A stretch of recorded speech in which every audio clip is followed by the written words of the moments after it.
si bersikulo dyan, huwag po kayo maniwala sa mga ngayon. Mayroon pa yung mga anak ng Diyos or hindi ko, huwag po kayong magpabudol sa mga ganong politiko.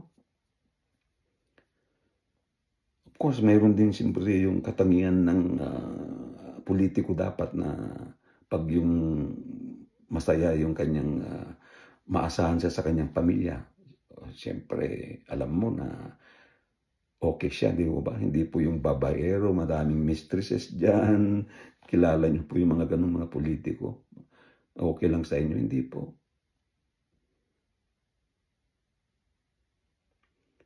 Siyempre, yung responsable at masipag, kilala niyo po yung mga masisipag na politiko, mga responsable.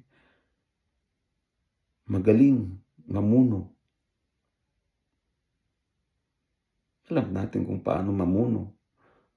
Sa kasalukuyan, si PBBM, magaling. Nagtatrabaho po siya. Yung panahon ni Pinoy, magaling din, nagtatrabaho. Naalala ko tuloy yung sana ang aking payo sa inyo, sabi ni Miriam Defensor, sa English sabi niya, yung may nabasa ko, I don't mind dying for the Filipino youth in the nation, but I don't certainly die for politicians. Yung sabi ni Miriam, I don't mind dying for the Filipino youth in the nation, but I don't certainly die for politicians. So, okay po tayong mamatay para sa mga kabataan o sa ating bansa, pero hindi po dahil sa sinasamba nating mga politiko ay handa tayong mamatay. May mga senador na ganun. Mamamatay sila dahil lang sa politikong yun. Kilala niyo po yung mga senador na yun na ang sinasabi pa ay kadugunan niya yung politikong yun. O naitusok na ata yung dugo niya sa kanya. Huwag po sana maniwala tayo sa sinabi ni Senator Miriam Defensor, huwag po tayo magpakamatay dahil lang sa mga politiko. Sila ba'y willing na mamatay para sa atin? Hindi po. Tatakbo po sila sa ibang bansa dahil sa pera. Dami nilang connection, power, mga kaperahan. Hindi po, huwag po kayong magpakatay sa kanya. Ibig sabihin po, hindi na yung mga tribalism, yung panatiko. Huwag, sana hindi na po ganun. Hindi na po tayo maging panatiko sa isang politiko. Kung masama na yung ginagawa, iboboto nyo pa rin po ba sila? Hindi na po dapat ganun pag-iisip natin.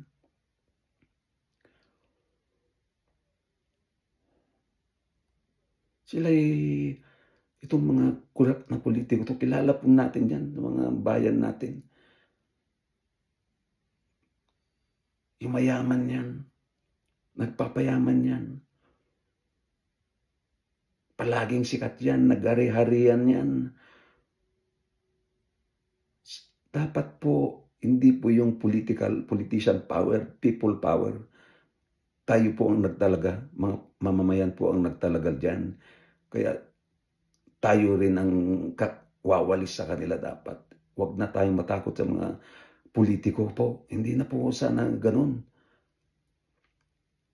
Baka sasabihin nyo, nandiyan ka naman sa ibang bansa, kaya ka ganyan. Hindi po. Dahil kahit nandito sa isang bansa, isang Pilipino pa rin ako, may karapatan din po ako magsalita pa rin kahit sino mga overseas workers or mga tao na nasa ibang bansa ng Pilipino, may karapatan pa rin magsalita. Dahil dyan po kami pinanganak. Maliban sa nagre-remit po kami dyan, bumibili rin kami ng mga produktong Pilipino dito sa amang bansa kami. So, nakakatulong pa rin kami sa Pilipinas. Nasabi nga nila palagi na yung mga bagong bayani ng Pilipinas, ng mga Pilipinong contract workers. Kaya kami yun. Kaya may karapatan kaming magsalita. Maitama ang mali.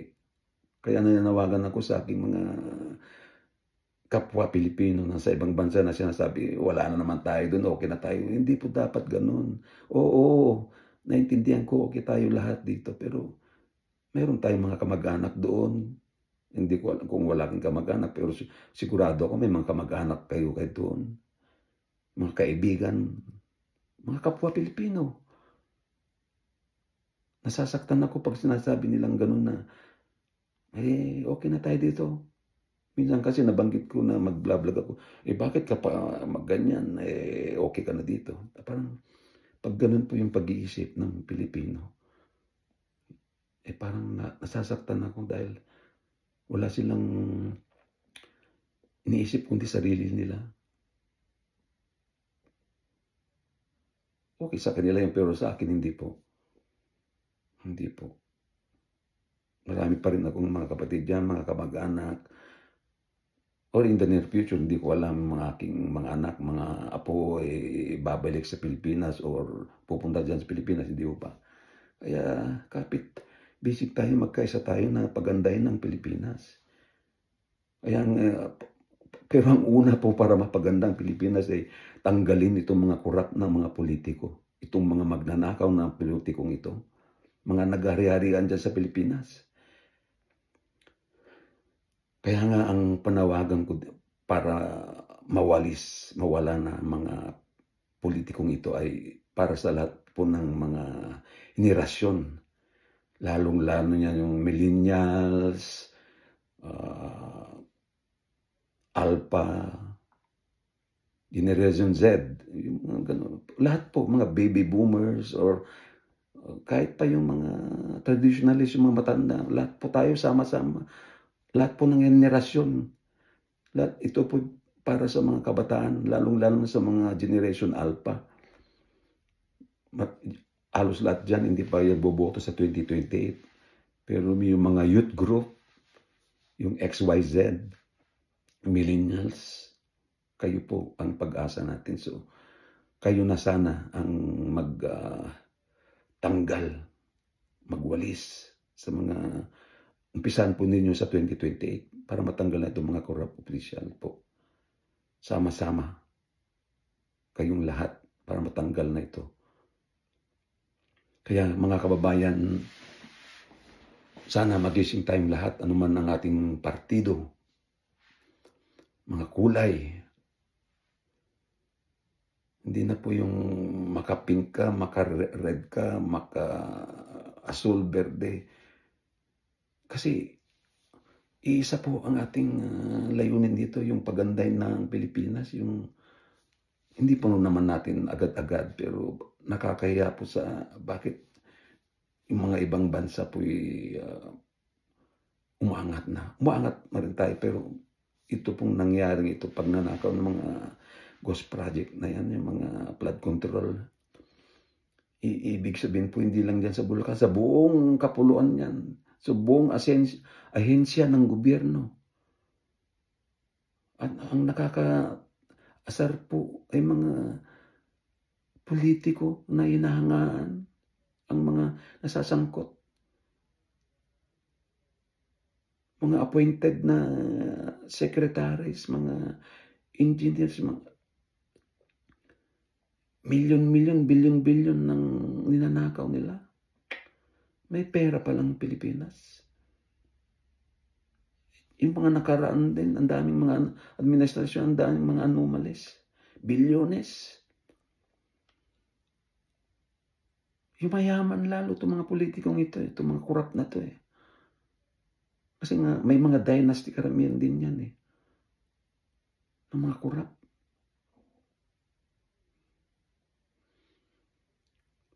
Kung ang mga politikong ating sinasamahan o kinakampihan ay corrupt, nagnanakaw na ng bayan, nag-ari-arian sa ating mga lalawigan, sa ating bansa, mga politikong ginagamit ang mga salita ng Diyos, sila ay maka-Diyos o mas badal pa sa Diyos kung minsan. Parang sila ang mga politikong mas masahol pa sa mga hayop. Bakit? Di ba? Yung may mga mabuti pa yung aso, di ba? Pag napapakinabangan natin dahil halimbawa maalis tayo, may aso. Ano mang klase ng aso po, di ba? Nakapakinabangan yan. Binabantay yung bahay natin, di ba? Pag naglagay ka ng beware of dogs, matatakot yung tao dyan. Pero itong mga kurap na politiko, imbis na bantayan tayo, bantay sa lakay. Hay, pag walang nagmamasid sa kanila, lalo silang naulol. Kaya mas maganda pa yung aso. Nagbabantay talaga sa ating mga kapaligiran o yung bahay natin. Pag iniiwan natin siya, bigyan lang natin ng pagkain doon. Tapos may mga ahas na may mga ahas na di makamandag. Di ba? May mga ahas na pet snake. May mga ganun walang kamandag. Pero itong mga kurap na politiko ay di lang makamandag nakakamatay dahil anong ginagawa? Yung lilingkising ka na hanggang mawala ang dugo. Ang ibig sabihin doon, lilingkising ka na hanggang mawala yung pera para lang may bulsa nila. Ganyan sila kahayop. Mas mahayop, mas masahol sa aso, ahas. Sana po, huwag na naging uboto mga ito. Paano ba natin sila tatapusin? Yun nga, sabi ko nga, sa henerasyon na lahat, lalong-lalo na yung Gen Z, Y at millennials, gawa naman ng mga, pati na rin yung Gen X, silent, at lahat ng mga henerasyon sana isasama-sama na po. Kaya nga, ang aking pong channel na ito, yun nga, mananawagan na wag na silang iboto. Ito lang po ang una kong vlog. So, sa description ko nga po, uulitin ko, panawagan na mawala itong mga kurap na mga anti-poor. Mga anti-poor po yan. Hindi sila wala pong silbi sa kanilang mga mahirap na mayang pinababayaan nila. Tapos magkaroon tayo ng election na maganda talaga para mawala sila. At para para po mawala nga sila. Sama-sama tayong lahat ng henerasyon para matapos na mga ito. Sana po ay makiisa po kayo sa layunin kong ito. Sabihin niyo po sa inyong mga kapatid, kasama, kaibigan, umpisan na po sa 2020 election na mawala na itong mga kurap. Sila po ang sanhin ng lahat, itong mga politikong ito. Hindi po nila ginagawa yung dapat na nilang gawing bilang leader, bilang politiko, magserbisyo sa ating bayan. Siniserve nila yung sa kanilang paano mabusog yung kanilang bulsa, ang kanilang pamilya, ang kanilang mga kapartido. Tapusin na po natin yan. Sa 2020 po simula. May proseso po. So, kaya yung panawagan ko po, kahit sino po sanang manalong leader, lalong-lalong sa pagka-presidente po, sila po, kilertisin po natin. Lalong-lalo na sa national election po. From congressmen, senators, vice president, at saka yung presidente. Mahalaga po ang mga ito. Huwag na po yung magdanakaw na senador.